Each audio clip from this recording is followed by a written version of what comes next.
पान करने से पहले हमारे मन में ये भूमिका हो, हमारे मन में ये भावना हो कि यहाँ जो कुछ भी कहा जाएगा वो सब सच कहा जाएगा, सच के सिवा कुछ नहीं कहा जाएगा। विश्वास है? पढ़ते हैं, देखो क्या लिखा। वर भवन याण वाहन सैनासन देव मणुवरायाणम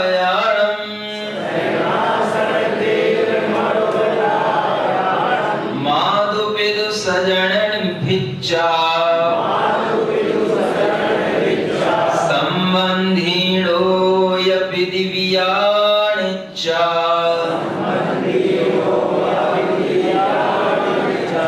क्या कहते हैं? ये सब चीजें जो यहाँ पर बताई जा रही हैं, वर भवन, बहुत सुंदर सुंदर भवन बनाए जाते हैं, महल बनाए जाते हैं, बहुत बड़े बड़े यानों के मालिक बनते हैं, अपने आप अपने ही कंपनी के और अपने ही घर में अपने ही यान बनाने रखने वाले लोग भी बहुत हैं, अपने अपने वाहनों को रखने वाले और बहुत अच्छी शयन यानी कि अपनी सेज सैया को सजाने वाले, आसन, बहुत अच्छे अच्छे गद्दियां, बहुत अच्छे अच्छे बेड, सब कुछ जो देव मणोवरायाण, देवों के भी पास होते हैं और मनुष्यों के भी पास होते हैं, और राजाओं में जो मनुष्यों में श्रेष्ठ माने जाते हैं उनके भी पास होते हैं, सबके पास। और ये जितने भी बड़े लोग होते हैं ये सब इन्हीं को सजाने में लगे रहते हैं, बड़े बड़े महल बनाना, बड़े बड़े वाहनों को रखना, बड़े बड़े शयन और आसनों को स्थायी बनाना, इन सब में इनका मन लगा रहता है। ये क्या कह रहे हैं? माधु पिदु सजन भिच्चा संबंधियों, और जो संबंध है माता से, पिता से, सजन, सजन का मतलब होता है स्वजन, जो अपना आत्मीय जन हो उसे स्वजन कहते हैं। ये सजन शब्द इसी प्राकृत के सजन शब्द से बना है, जो आजकल सुनने में आता है सजन और सजना कि सजनी, उसी का पुल्लिंग कर दो तो वो सजना हो गया, स्त्रीलिंग कर दो तो सजनी। माने जो अपना है, अपनी है, वो सब सजन। और भिक्षा भृत्या, जो हमारे दासी दास हैं, नौकर हैं, हमारे अंडर में काम करने वाले हैं, जितने भी ये संबंधी हैं, पिदविया, और फिर उसके बाद में जितने भी चाचा ताऊ फूफा नाना और जितने भी संबंध बन सकते हैं वो सब इस पिदविया पितृव्या इसमें आ जाते हैं। इन सारे संबंधों की यहाँ पर चर्चा है, बहुत गहरी बात है। क्या कह रहे हैं? ये सब चीजें जो तुम यहाँ पर इकट्ठी कर रहे हो, ये सब चीजें जिनमें तुम यहाँ पर रममाण हो रहे हो, ये सब चीजें जिनमें तुम आनंद मान रहे हो, ये सब उस लहर की तरह हैं जो आती हैं और चली जाती हैं। लहर में अगर शाश्वतता की कल्पना तुम्हारी हो रही है तो यह तुम्हारी बुद्धि का भ्रम है। ये अनित्य अनुप्रेक्षा में यही चिंतन दिया जा रहा है कि इन चीजों में तुम नित्यता की जो भावना कर रहे हो, ये भावना न करके इन अनित्य को अनित्य ही मानना। हमने इनको क्या माना? नित्य माना कि अनित्य माना? हमने इन सब संबंधों को, इन सब परिक्रमों को, इन सब वस्तुओं को नित्य माना है। नित्य ये हमारे साथ तब तक रहेंगे जब तक हम हैं। इनका साथ हमारे लिए तब तक है जब तक हमारा प्राण इस घट में चल रहा है। और हो सकता है कि हमारी कल्पना में हमारे जाने के बाद भी ऐसी धारणा हमारी बनी रहे कि ये हमारे साथ कभी नहीं छोड़ेंगे। भावना तो हम बहुत कर लेते हैं, अनित्य पदार्थों में भी हम ऐसी ऐसी भावना कर लेते हैं कि कोई भी संबंधी हो, माता पिता हो, स्वजन हो, 7 जन्मों की कसमें खा लेते हैं। समझो कितनी नित्यता चाहिए तुम्हें। मरने के बाद आदमी को पता नहीं कि वह कहां जाएगा, लेकिन 7 जन्म तक साथ निभाना। हाँ, 7 फेरे इसीलिए लगाए जाते हैं, शायद, हमें नहीं मालूम। 7 जन्म तक साथ निभाना, भले ही कहीं भी रहे 7 समुंदर पार, तो भी तुम हमें मिल जाए। ये भावना देखो, इसे भावना कहें कि इसे हम अनादिकालीन वासना कहें। समझ, विचार करना है। भावना तो अध्रुवता की है, भावना तो अनित्यता की है, और उस अनित्यता में जो हमें नित्यता भास रही है, ये भावना नहीं है, ये हमारी वासना। वासना का मतलब संस्कार होता है, गलत अर्थ में मत लेना उसको। वह संस्कार जो हमारा अनादिकाल से पड़ा हुआ है, वो एक वासना के रूप में काम करता है। जैसे कोई बर्तन होता है और उस बर्तन में बहुत दिनों तक अगर हमने कभी हींग रखी हो, भले ही हमने उस बर्तन में से हींग निकाल दी, लेकिन उस बर्तन में वह उसकी खुशबू वासित रहेगी। इसका नाम है वासना। वह हींग हटाने के बाद भी अगर आप उसमें कोई दूसरा पदार्थ डाल दोगे, दूध रख दोगे, दही रख दोगे, तो उसमें भी हींग की खुशबू आएगी। आप कहोगे इसमें हींग क्यों मिला दी? माँ कहेगी नहीं, हमने इसमें कुछ नहीं मिलाया, बर्तन ज्यों का तो साफ था, हमने साफ बर्तन में दूध मिलाया। लेकिन बाद में उसे ध्यान आता है कि इसमें बहुत दिनों तक हींग रखी रही और वह हींग इसमें बास दे रही है, उसका नाम है वासना। जो हमारे अंदर संस्कार अनादिकाल से चला आ रहा है, हर जन्म में हमने हर एक पदार्थ को नित्य ही माना है, अनित्य हमने कभी किसी पदार्थ को स्वीकारा ही नहीं। अगर कोई व्यक्ति को ये भासना हो जाए कि ये महल अनित्य है, बहुत दिनों तक हमारे लिए रहने वाला नहीं है, तो वह उसमें इतने तन मन धन से समर्पित नहीं हो सकता। लेकिन हम जानते हैं जिस समय पर हम एक कोई कमरा बनाते हैं, मकान बनाते हैं, दुकान बनाते हैं, कैसे समर्पित होते हैं, तन मन धन से ऐसे समर्पित होते हैं कि जैसे इसके बिना हमारा कोई अस्तित्व ही नहीं है, रहता भी नहीं।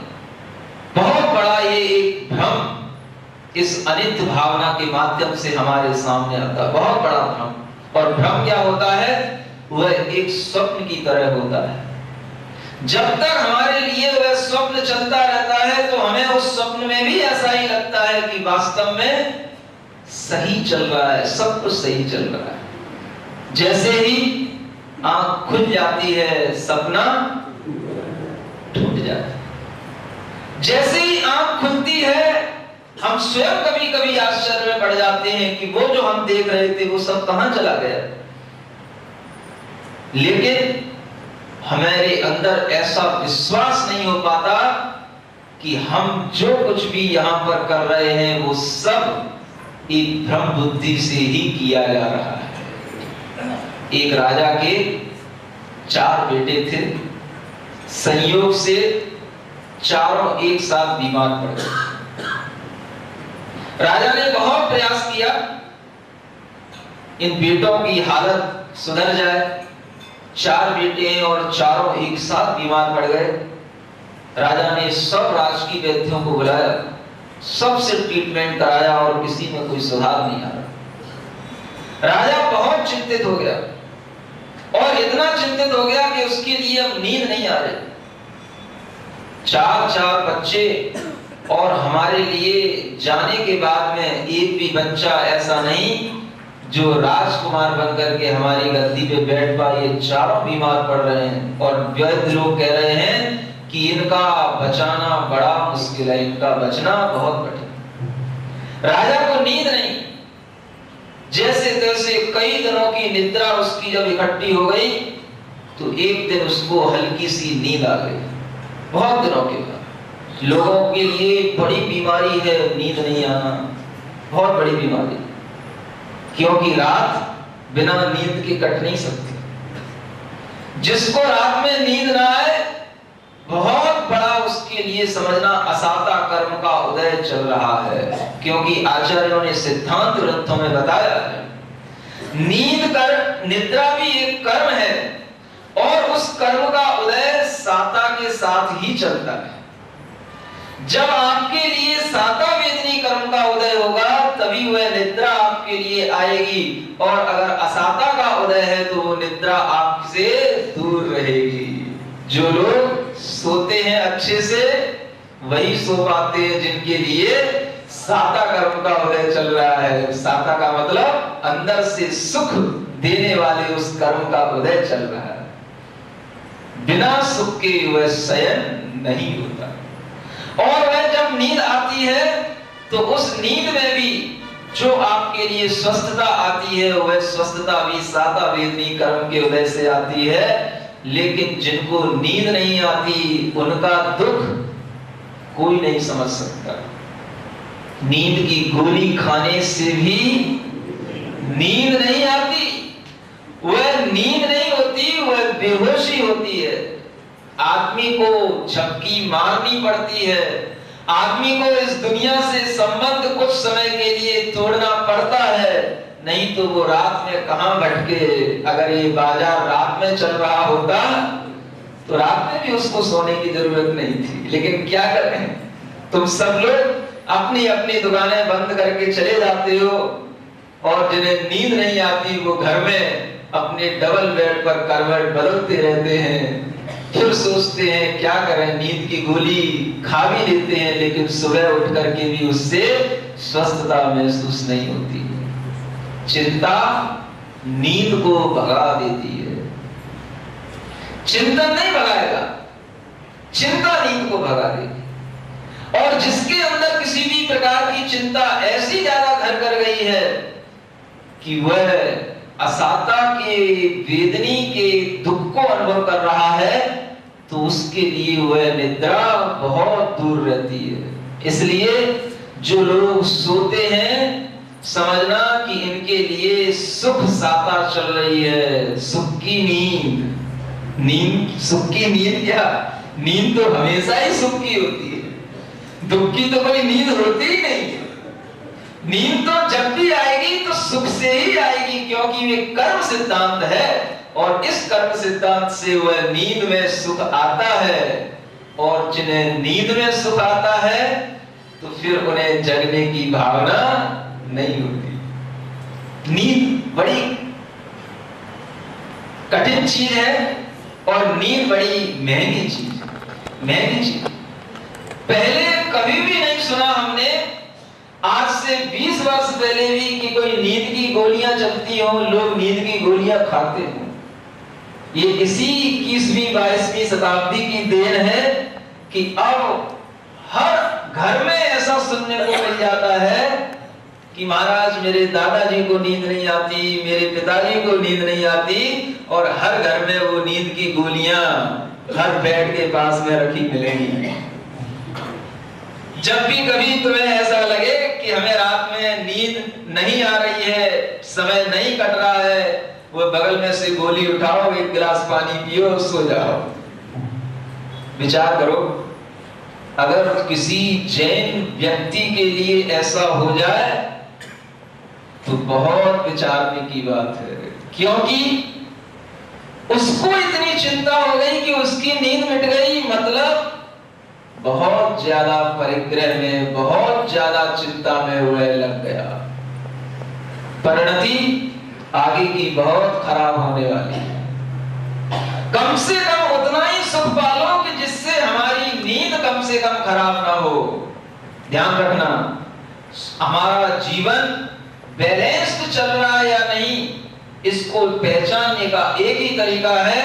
अगर तुम्हारे लिए बिस्तर पर पहुंचते ही नींद आ जाए तो समझना कि हम सब परिग्रह के बीच में रह करके भी सुखी हैं। और अगर तुम्हारे पास में सब प्रकार के एसी डीसी सब लगे हो और फिर भी नींद नहीं आ रही हो, तो समझना कि ये परिग्रह हमारे ऊपर हावी हो रहा है। कभी भी इतनी चिंता मत पालना, छोड़ देना उस चीज को जिससे हमारी नींद उड़ रही हो। वह नींद उड़ जाना समझ लेना हमारा आत्मा का सारा सुख उड़ गया। बहुत बड़ी चीज। जब राजा को नींद नहीं आ रही और वह राजा चिंतित है, 4 बेटे हैं और सारे के सारे अस्वस्थ हो गए।